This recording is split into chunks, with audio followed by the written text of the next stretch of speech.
성도 여러분 반갑습니다. 오늘 153 성경 일독 121일째 되는 날입니다. 마태복음 11장에서 16장까지 읽겠습니다.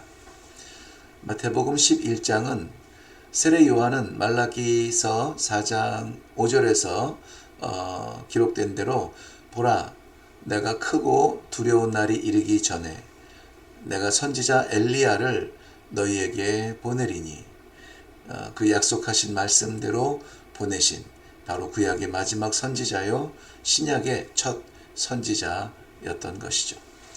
그러기에 요한은 마지막 시대에 대한 절박감을 가지고 주의 길을 예비하였던 것입니다.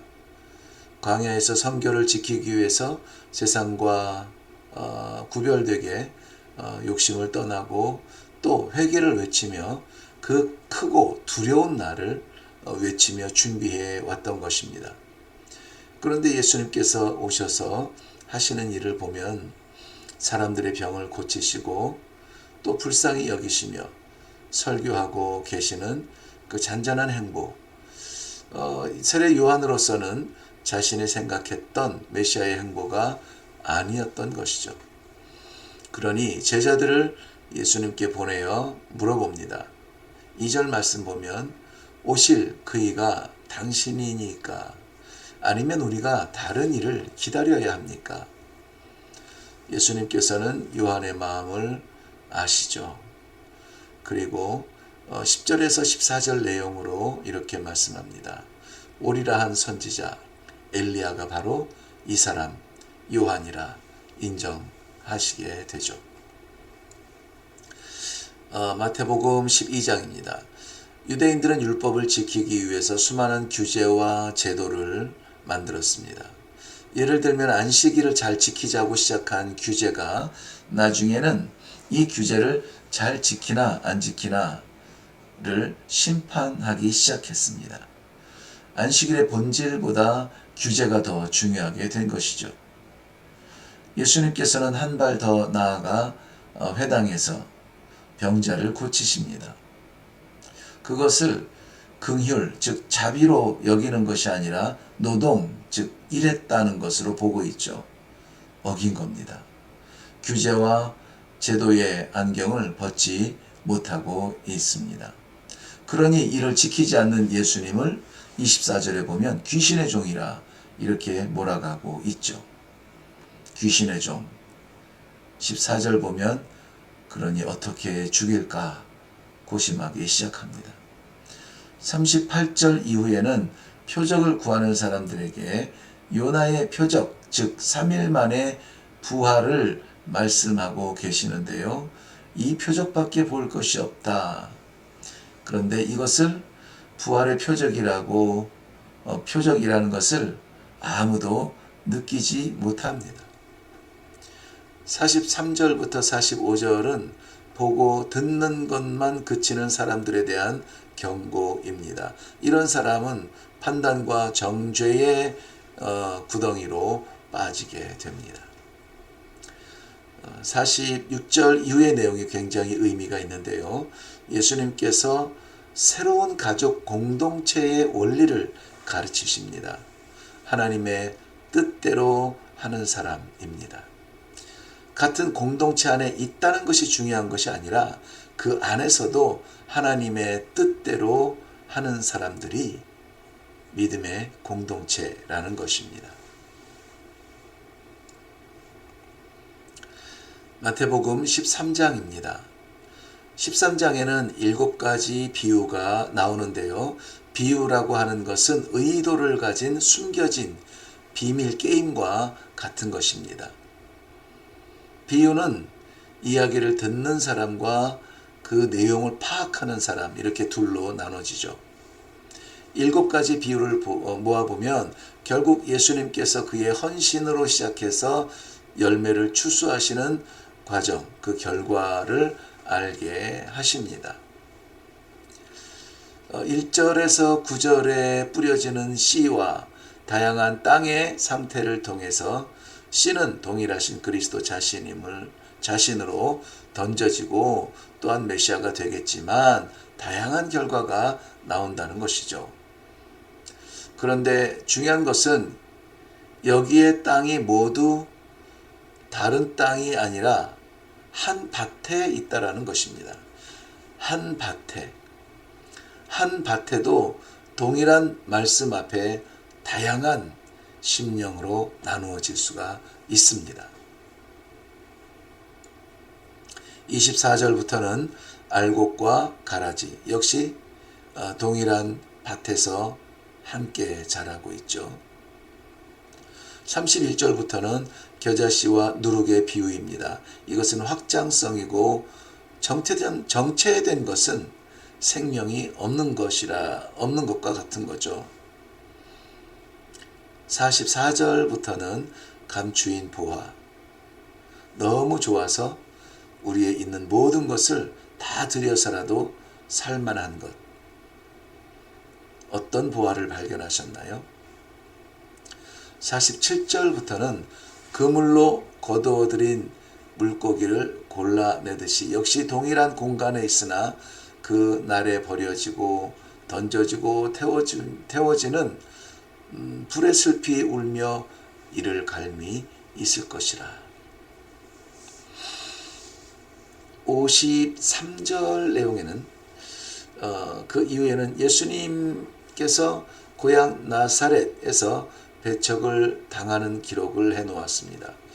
관습과 경험의 세계를 넘지 못하면 예수는 언제나 목수의 아들이죠. 복 있는 사람은 심령이 가난한 사람입니다. 그 안에 뭐 별거 없는 사람, 그 경험이 아니라 은혜로 채워질 가난함, 빈 공간입니다. 마태복음 14장입니다. 세례 요한의 죽음.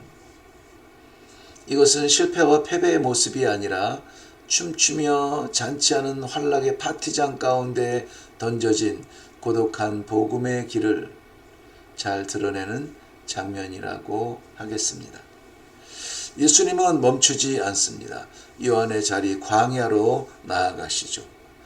아니, 춤과 노래에 빠져있는 광란의 자리를 떠나신 것입니다.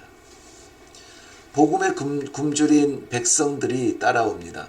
그들은 배가 주리도록 말씀을 듣습니다. 우리는 오병이어의 물리적 기적에만 몰두하는 경향이 있는데요. 어떻게 떡 5개와 물고기 2마리로 그 많은 2만에 가까운 그러한 사람을 먹일 수가 있을까? 그 백성들의 말씀에 기갈이 해갈되는 현장을 볼 수 있으면 좋겠습니다. 기적 그 자체는 뭐 그리 중요하지 않습니다. 의미가 중요한 것입니다. 21절 이후에는 예수님께서 제자들을 재촉하셔서 배를 태워 보내시는 장면이 나옵니다. 재촉하신 이유는 요한복음 6장 15절에 보면 백성들이 예수를 임금으로 삼으려 하는 것을 보시고 제자들을 분리시키시고 자신은 기도하러 산에 올라가십니다. 예수 떠난 제자들은 물 위에서 풍랑으로 인하여 위기를 만납니다. 그 가운데에서도 물 위로 오시는 예수님을 만나고 평안이 찾아옵니다.